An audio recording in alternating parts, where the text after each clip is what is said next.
Atos dos Apóstolos, capítulo 21. Paulo vai para Jerusalém. Nós nos despedimos deles e fomos embora, navegando diretamente para a ilha de Cós. No dia seguinte paramos no porto de Rhodes e dali continuamos até a cidade de Pátara, onde encontramos um navio que ia para a Fenícia. Então embarcamos nele e seguimos viagem. Quando já podíamos ver a ilha de Chipre, navegamos ao sul daquela ilha e seguimos em direção à província da Síria. Chegamos à cidade de Tiro, onde desembarcamos, pois o navio precisava ser descarregado. Naquela cidade encontramos alguns cristãos e ficamos com eles uma semana. Então, avisados pelo Espírito Santo, eles disseram a Paulo que não fosse para Jerusalém. Mas quando chegou o dia de irmos embora, nós continuamos a nossa viagem.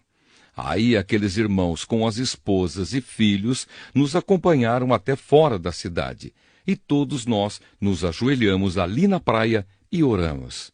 Depois de nos despedirmos, embarcamos no navio e eles voltaram para casa. Seguimos viagem navegando da cidade de Tiro para Ptolemaida. Ali encontramos e cumprimentamos os irmãos e passamos um dia com eles. No dia seguinte partimos e chegamos à cidade de Cesareia. Ali fomos para a casa do evangelista Filipe e ficamos com ele. Filipe era um dos 7 homens que haviam sido escolhidos em Jerusalém. Ele tinha 4 filhas solteiras que profetizavam. Alguns dias depois da nossa chegada, um profeta chamado Ágabo veio da região da Judéia. Ele chegou perto de nós, pegou o cinto de Paulo, amarrou os próprios pés e as próprias mãos e disse: "O Espírito Santo diz isto: em Jerusalém o dono deste cinto será amarrado assim pelos judeus e será entregue nas mãos dos não-judeus." Quando ouvimos isso, nós e os irmãos de Cesareia pedimos com insistência a Paulo que não fosse para Jerusalém. Mas ele respondeu: "Por que vocês choram assim e me deixam tão triste? Eu estou pronto não somente para ser amarrado, mas até para morrer em Jerusalém pela causa do Senhor Jesus." E não conseguimos convencê-lo a não ir. Então desistimos e dissemos: "Que seja feita a vontade do Senhor." Depois de passarmos alguns dias ali, juntamos as nossas coisas e fomos para Jerusalém. Alguns irmãos da cidade de Cesareia nos acompanharam e nos levaram à casa onde íamos ficar hospedados. O dono da casa era Menasson, natural da ilha de Chipre. Fazia muito tempo que ele era cristão. Paulo visita Tiago. Quando chegamos a Jerusalém, os irmãos nos receberam com muita alegria. No dia seguinte, Paulo foi conosco até a casa de Tiago, para se encontrar com ele, e todos os presbíteros da igreja estavam presentes ali. Então Paulo os cumprimentou e deu um relatório completo de tudo o que Deus tinha feito por meio dele entre os não-judeus. Depois de o ouvirem, todos eles deram graças a Deus e disseram a Paulo: "Veja bem, irmão, há milhares de judeus que se tornaram cristãos e todos eles são fiéis à lei de Moisés. Eles ouviram dizer que você ensina aos judeus que moram em outros países a abandonarem a lei, dizendo a eles que não circuncidem os seus filhos, nem respeitem os costumes dos judeus. O que vamos fazer? Com certeza eles já ouviram dizer que você chegou. Portanto, faça o que vamos dizer. Estão aqui entre nós 4 homens que têm de cumprir uma promessa a Deus. Então vá, tome parte com eles na cerimônia de purificação e pague a despesa para que eles possam rapar a cabeça.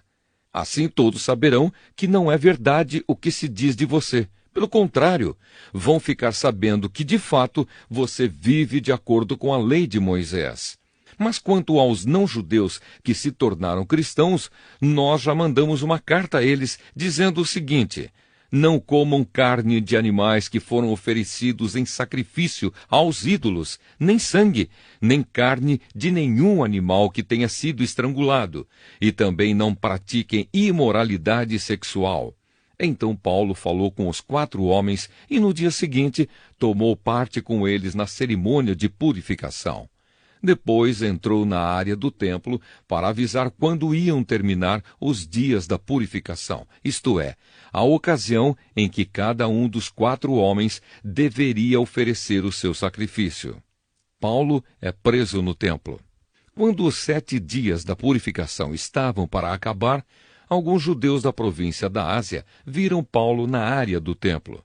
Então atiçaram a multidão, agarraram Paulo e começaram a gritar: Israelitas, nos ajudem! Este é o homem que vai pelo mundo inteiro falando a todas as pessoas e dizendo mentiras contra o povo de Israel, a lei de Moisés e este templo.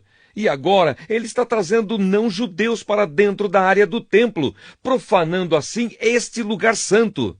Eles disseram isso porque tinham visto Trófimo, que era de Éfeso, na cidade com Paulo, e pensavam que Paulo o havia levado para dentro da área do templo. A confusão se espalhou por toda a cidade e o povo veio correndo de todos os lados. Eles agarraram Paulo e o arrastaram para fora da área do templo e fecharam os portões. Quando a multidão já ia matar Paulo, o comandante das tropas romanas recebeu a notícia de que toda a cidade de Jerusalém estava em revolta. Então reuniu depressa alguns oficiais e soldados e correu para o meio do povo. Quando a multidão viu o comandante e os soldados, parou logo de bater em Paulo. Aí o comandante chegou perto de Paulo, prendeu-o e mandou amarrá-lo com 2 correntes. Depois perguntou: Quem é este homem? O que foi que ele fez? Mas na multidão, uns gritavam uma coisa, outros gritavam outra. A desordem era tão grande que o comandante não pôde descobrir o que havia acontecido. Então mandou que os soldados levassem Paulo para dentro da fortaleza. Quando chegaram perto da escada, os soldados tiveram de carregar Paulo por causa da violência da multidão que vinha atrás, gritando: Mata! Mata! Paulo se defende. Quando iam levar Paulo para dentro da fortaleza, ele disse ao comandante: Me dê licença para falar uma coisa com o senhor. O comandante perguntou: Você sabe falar grego? Por acaso você é aquele egípcio que algum tempo atrás começou uma revolução e levou 4.000 terroristas armados para o deserto? Paulo respondeu: Eu sou judeu, nascido em Tarso, cidade muito importante da região da Cilícia. Por favor, me deixe falar com o povo. Então o comandante deixou. Paulo ficou de pé na escadaria e fez um sinal com a mão para o povo, pedindo silêncio. Quando todos ficaram calados, Paulo começou a falar em hebraico. Ele disse: